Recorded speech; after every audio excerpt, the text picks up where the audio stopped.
زړه مې هغه ورځې غواړي چې ورکوټې وم ماشوم وم، د هر غم نه ناخبره به دې غېږه کې اوده وم،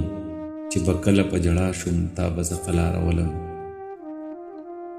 ما به لاس درنه چاپېر کړه تا به مورې غولولم، چې به شین شوم د خندا نه تا به غېږ کې لوبولم، چې به کله وم ناروغه ستا په مخ په رڼې اوښکې بې اختیاره بهېدلې، ټوله شپه به دې شوګیر کړه ته به نه اوده کېدلې،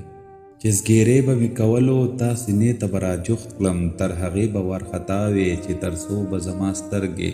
مورې نه وې غړېدلې.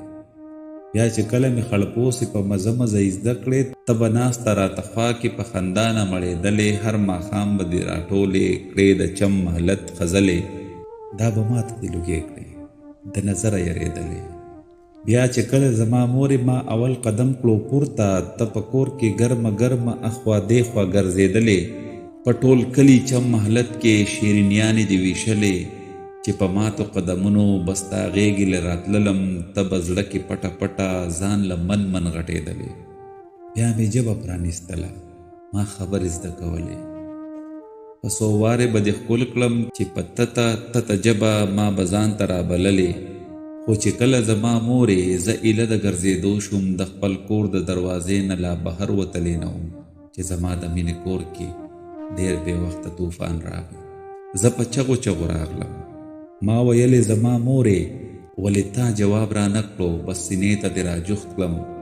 آخري ځلې دې ښکل کړم، بیا ته ډېره لرې لاړې، زه دې پرېښودم یوازې، زه یوازې هم را لوی شوم خو په اور او په لمبو کې. اوس زلمی یم ګرانې مورې، نن دې سلي ته ولاړ یم، خلک ما ته لایق وایي، په دوه کسو کې یادېږم خو بې تا نه خپلې مورې،